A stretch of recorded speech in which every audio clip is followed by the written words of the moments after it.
What's up, guys and gals? Your host with the most, Griever, as always, bringing you guys the latest chapter, Chapter 3 review for the Hunters Guild Red Hood. I don't have a red hood, but maybe I'll wear a do-rag next time once I get my red one back from Ribfest. Alright, let's talk about Chapter 3, because I think it's better than Chapter 2, not as good as Chapter 1, if you guys want my basically black and white opinion on that. But what I love about this chapter, right off the bat, we get our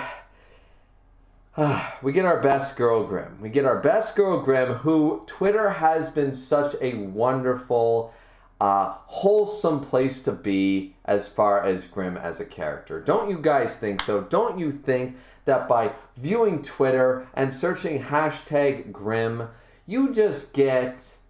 It's not about the German fairy tales anymore. You just get some wonderful visuals by some truly talented artists.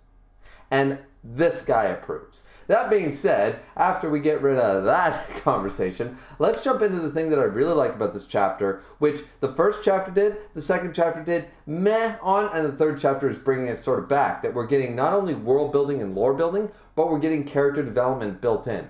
One of the biggest problems with some great expansive universes and mangas and world building is that you don't want stale characters, so you need character development. How do you do that? Usually dialogue. How do you do world building? Well, you got to explain it to the reader. So, info dumping, dialogue. And you want lore building. What do? Dialogue.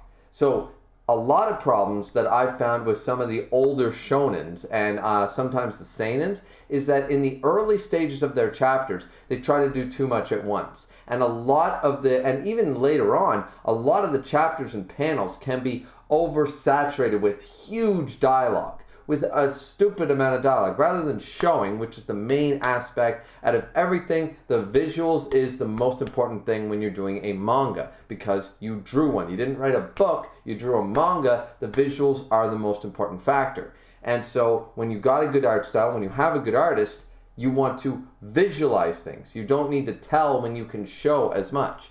Here, I think that once again, Red Hood does a phenomenal job, because within the explanations of and establishing more world building, we're getting the reactions of our two main characters. We're getting our reactions from Vilu, our main character, and we're getting our reactions from Grim as the veteran character, right? Our two main characters here. We establish the thing about the Nod Mayor's bones and things like that. We get Vilu's reaction to Grim's plan about it and stuff like that, while explaining how this all went down and still getting our characters to react to it and explain their own psychology, their own logic towards it. As Vilu said, the villagers aren't bait. We're not going to use them that way. While Grim's plan involves using the hamlet and the villagers as bait. So we get character development from both of them, though they're just minor little things, but we can see insights into their characters, how they view the world differently, but also we're getting information and plot progression at the same time. This is, of course, is all in a flashback, barring the beginning of, or the end of Chapter 2, but it definitely establishes a lot of great things going forward. And then, of course, Grim says, we won't let them be eaten, so, it's fine. The villagers might be bait, but they will be safe. We can use them as bait as long as you basically don't fuck up. We keep them safe, then there's no danger. That's our job, right? So Grim also gives Vilu a rifle that apparently can kill werewolves. I'm assuming the silver bullet thing is going to come into effect here, though we don't actually see it in this chapter, which is very strange, and we'll get to that.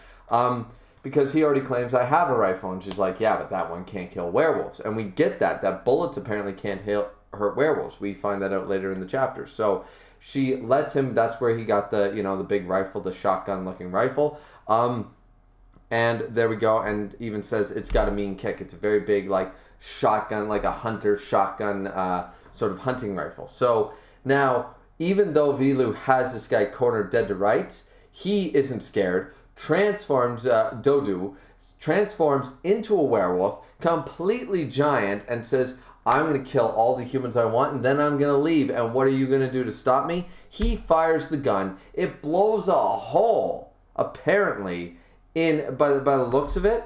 It blows a hole. And as far as I'm aware, he did fire the gun. It looks like it. He pulled the trigger. He fired the gun. It blew a hole in the manor house. But then the werewolf remains unscathed, and he is, like, Vilu is on the ground, 10 paces back. And Dodu looks completely unharmed. So what is it about that rifle? Now, he's got 2 rifles on him, of course. The one that's not going to do shit. He's got the shotgun that Grimm gave him, and he's also got the mayor's axe, which is apparently vital and important. And we saw it cut through a werewolf before with the granny werewolf in chapter 1, so we know that can deal some damage. But here he says, like, well, he's thinking, I've got its attention, I'm going to lure it away, etc., etc. It's all good. Now, of course, Grimm was already taking care of the brother werewolf and completely smashed him with the church bell, or the not the church bell, but the steeple bell, the one that the man on the tower, the brave man on the tower was like, werewolf attack, werewolf attack, werewolf attack, right? So that's all good. And I'm totally fine with that. Like, this is all adding up. It's all making sense. We're back in the present storyline. We know what happened at the end of chapter 2. So this is all working out. But I'm very curious as to, did he miss? And then what was the explosion?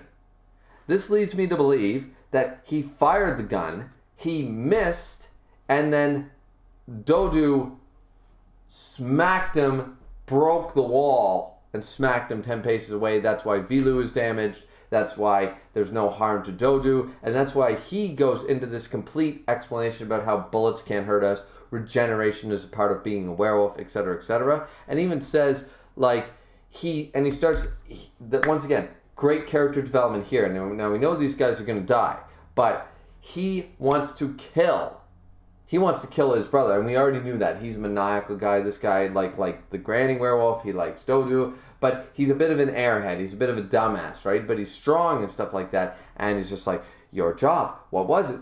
To kill the hunters, and then why is there a hunter alive? You useless, complete idiot and stuff, and decides to try to kill him. Now, Vilu, seeing the abuse, he doesn't like people he doesn't like bullies.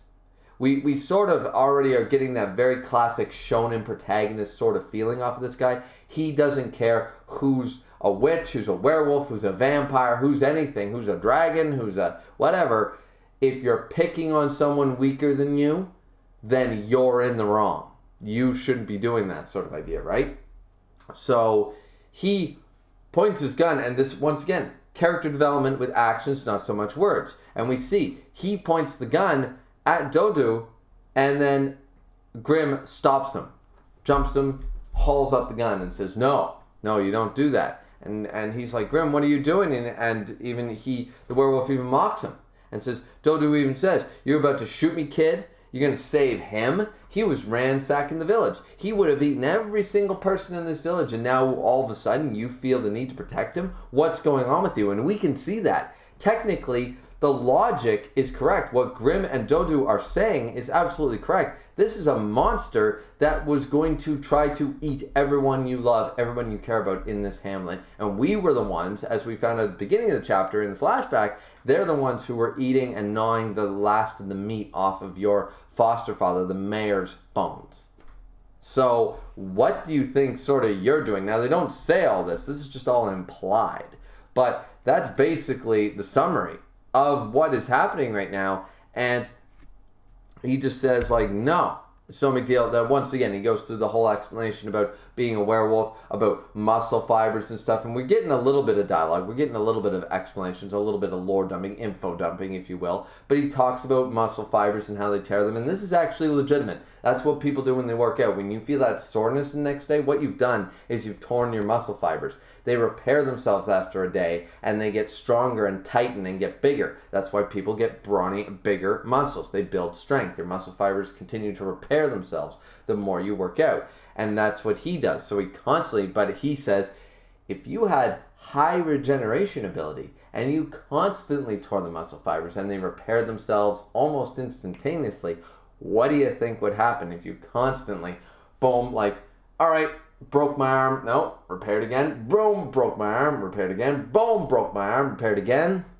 It's been done in manga before, it'll be done in manga again, and boom, he becomes this giant, hulking looking monster. He looks like this complete ravenous, like, just huge, furry, like, I guess the teddy bear from hell is sort of what he looks like, and it's actually a really cool design. One of the great things about so far, Red Hood, is that their designs are nothing to sneeze at. Their designs are very unique. They've got, like, right here, we've got these weird, like, palm tree looking ears all the werewolves seem to have. They got this double tongue thing. Some have teeth, some don't. Some have the double jaw like the granny. The other ones, like, they seem to have 6 limbs. This one right now, he only has 4 limbs like the classic werewolf, and he's got a tail. It's like, where are we going with this exactly, right? So he even says we aren't immortal. He grabs the heart of his brother and crushes it. Now, I don't know for certain if this was his true brother. Was this his actual brother, or are they brothers as in we're both werewolves? Hello, brother, as a fellow gladiator, as a fellow vampire, as a fellow werewolf, you know? Was it one of those things? I have no idea, but either way, Vilu looks absolutely livid, and it's done quite well with just the blacked out eyes. You know what I miss very much is something done very heavily in Full Metal Alchemist is the shrinking of the pupil and the white.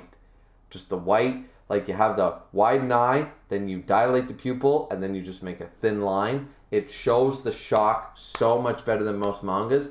The black eyes does work, not as good, but we get something from him, and even Grim notices it, and she's shocked. Everybody's shocked, and Grim is just like, breathe, you're okay. And then Dodu just continues to mock him. Grim explains, saying, you know, why did you want to shoot? They're killing themselves off for us. Like, these are 2 werewolves. They're killing themselves. Let them fight, and we'll deal with the end. Like, our whole job. And Grim even says, like, he killed his own, like Vilu argues, he killed his own family and stuff. And already, right off the bat, in chapter 3, we are getting a lot of not only character development, but we're seeing the psychology of our characters. Because, first off, all werewolves should be eliminated. But the moment Vilu saw something that's not exactly black and white in front of him, he raised his rifle. And Grim stopped him, saying, why does it matter? We're trying to kill them all. And if you remember, chapter 1, the beginning and the end of chapter 1 was, have you ever heard of a dragon before? Like, no, they're a myth. No, they were alive, but the last one was killed 500 years ago. We eradicated the dragons. They're all gone. And now the world is safer for us because we killed all the dragons. We're going to try to do the same thing with witches, warlocks, werewolves, vampires, and everything else that walks this earth. We are going to get rid of the supernatural so that people can live in peace. Now, of course, you know, you can, you know, take that with a grain of salt, but that's Grimm's harsh reality. Vilu takes things as sort of, it's reminding me very much of an Ichigo, Naruto, Luffy sort of stance where he sees something in front of him, whether it's right or wrong. He doesn't like to see it happen in front of him. The greater good becomes irrelevant when it becomes an eye-seeing persona. And that's very classic of a shonen main protagonist. So I'm good with it. I'm good with Vilu's character. Grimm's character is also very good, adding a lot of logic, adding a lot of psychiatric like insight into the mindset of what's going on in this world already. So slight world building there too. And here's where, of course, like Grimm decides to escape and use a hunter tool, some sort of gas shell, some smoke bombs, and then they escape to a roof a little ways away while Dodu can't like smell, he can't see, he can't hear, sort of idea. So this is where Grimm basically says, Vilu, you're going to take him out alone. You can use me as a tool, but who's supposed to protect this hamlet? Once I leave, that duty will fall to you. You're a hunter, like, we're going to make you into a hunter. You need to come up a plan. I'll even be the bait if you decide that that's the best way to proceed with this. A hunt is a battle of wits between you and your prey. That's all it is. Good and evil, justice, being a hero, being a villain, it's all irrelevant. Right now, there's the hunt, there's the hunter, and the hunted. Which one are you going to be? You have to decide. You want to protect something? Become the hunter. Don't ever become the hunted. And then you'll find your prey. And this is where you will become a hunter. So I'm just like, okay, we're getting some heavy themes dumped on us right away here in chapter 3. In like chapter 1 dropped them insanely well. Chapter 2 dropped them, okay. And chapter 3 came back swinging. They came back swinging for a home run, and I think chapter 3 was incredibly good. I hope you guys enjoyed the chapter as well. I don't have much more to say on it. I think I went in depth enough, 20 minutes long here. But no, I really thought that it was handled extremely well. I'm looking very much forward to Chapter 4, and I'm just sorry that this review was a day late.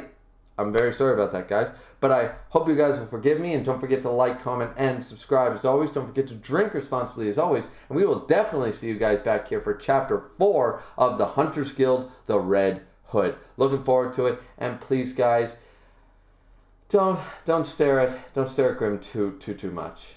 I'm sure somebody's gonna get jealous. Somebody close to you will get jealous of all the attention you will be giving Grim. I'm not in that boat, but you guys might be. So just a fair warning. We'll see you back here next time. Peace out.